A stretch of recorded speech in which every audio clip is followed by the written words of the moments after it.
कौन है बाबा खाटू श्याम जी, जाने खाटू श्याम का इतिहास। हेलो दोस्तों, मैं हूं दिलीप जोनवार, आप लोग देख रहे हैं मिस्टर दिलीप ऑफिशियल फॉर के।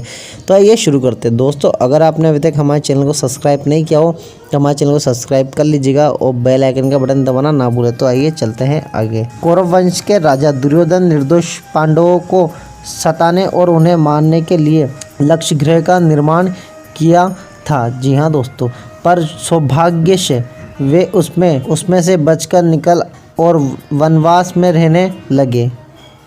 एक समय जब वे वन में सो रहे थे, उस स्थान के पास ही एक हिडिंबा नाम का राक्षस अपनी बहन हिडिंबी सहित रहता था। तब उनको मनुष्य पांडव की गंध आई तो उन्हें देखकर यह राक्षस अपनी बहन से बोला, उन सभी मनुष्य को मारकर मेरे पास ले आओ।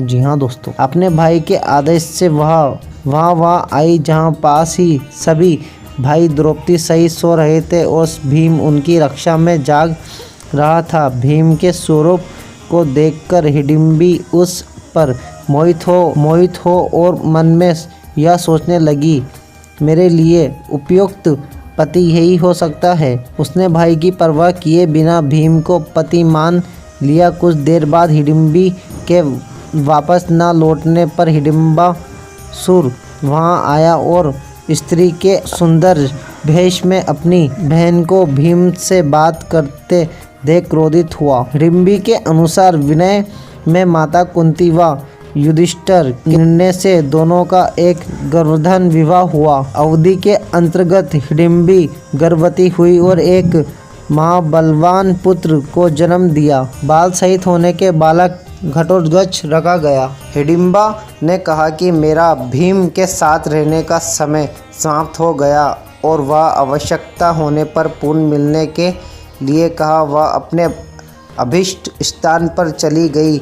साथ ही गज भी सभी को प्रणाम कर आज्ञा लेकर उत्तर दिशा की ओर चल गया। श्री कृष्ण के कहने पर मणिपुर में मुद्रित की लड़ाई गर्भधान विवाह हुआ। वह कुछ समय व्यतीत होने के पश्चात उन्हें महान पराक्रमी पुत्र को जन्म दिया, जिसके की शांति सुंदर शेषों को देखकर उसका नाम बाबरिक रखा। जी हाँ, बल की प्राप्ति के लिए उसने देवियों की निरंतर आराधना कर तीनों लोकों में किसी में ऐसा दुर्लभ अतुलनीय बल का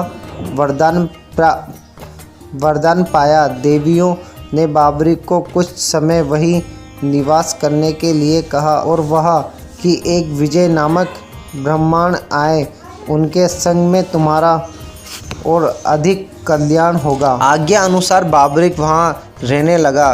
तब देश के विजय नामक ब्राह्मण वहां आए और साथ ही शिवलिंग की पूजा की, साथ ही विद्या की सफलता के लिए देवियों की पूजा की। ब्रह्मा के स्वरूप में प्रकार रूप में आकर कहा कि सिद्धत माता के सामने आंगन में साधना करो, बाबरिक तुम्हारी सहायता करेगा। ब्रह्मांड के आदेश से बाबरिक ने साधना में विघ्न डालने वाले सभी राक्षसों को यमलोक भेज दिया। उन असुरों को मारने पर नागों के राजा वंशुक वहां आए और बाबरिक को दान मांगने के लिए कहा। बाबरिक ने विजय की निर्धन तपस्या सफल हो यही वर मांगा। ब्रह्मा की तपस्या सफल होने पर उसने बाबरिक को युद्ध में विजय होने का वरदान दिया। तपश्चात विजय को देवताओं ने सिद्धत प्रदान किया। तब उसने उनका नाम सिद्धत सेन हो गया। साल बीत जाने के बाद कुरुक्षेत्र मैदान में कौरव और पांडवों के बीच में युद्ध की तैयारी होने लगी। इस अवसर पर बाबरिक भी अपने तेज नीले घोड़े पर सवार होकर आ रहे थे। तब रास्ते में भगवान श्री कृष्ण ने बाबरिक की परीक्षा लेने के लिए ब्रह्मांड के भेष में उसके पास पहुँचे। भगवान ने बाबरिक की मन की बात जानने के लिए उससे पूछा कि तुम किसकी ओर से युद्ध लड़ने आए हो। बाबरिक ने कहा कि जो कमज़ोर पक्ष होगा उसकी ओर से युद्ध में लड़ूंगा। भगवान ने बाबरिक से कहा कि तुम 3 बाणों से सारी सेना को कैसे नष्ट कर सकते हो।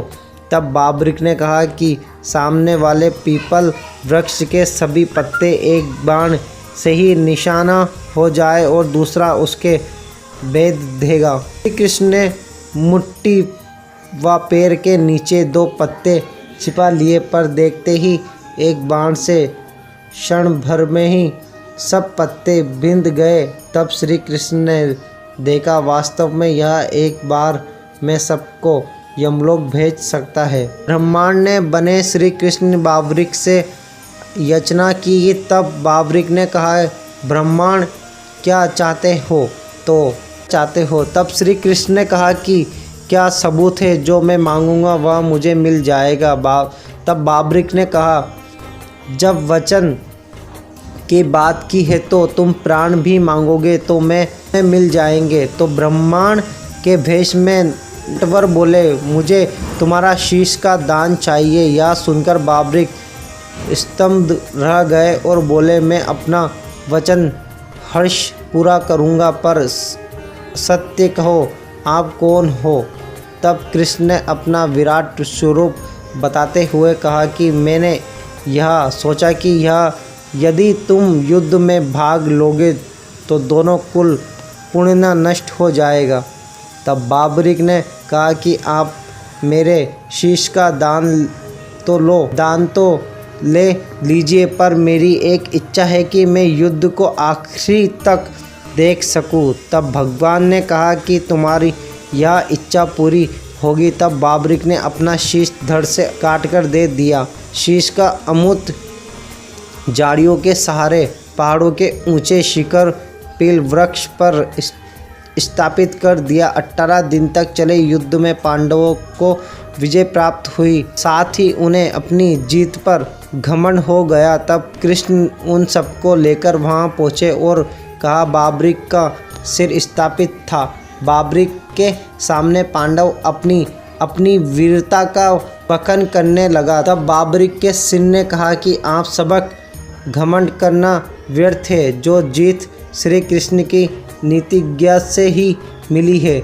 मुझे तो इस युद्ध में श्री कृष्ण का आदेश चक्र चलाता नजर आया था। इसके बाद बाबरिक चुप हो गए और आकाश से फूलों की वर्षा होने लगी। तब भगवान श्री कृष्ण ने प्रसन्न होकर बाबरिक को वरदान दिया कि कलयुग में मेरे श्याम नाम से पूजे जाओगे और तुम्हारे समर्पण से सभी मनोरथ पूर्ण होंगे। जी हाँ दोस्तों कैसी लगी आपको हमारी स्टोरी अच्छी लगी तो मुझे लाइक कीजिए, चैनल को सब्सक्राइब कीजिए। मिलते हैं नेक्स्ट वीडियो में। धन्यवाद।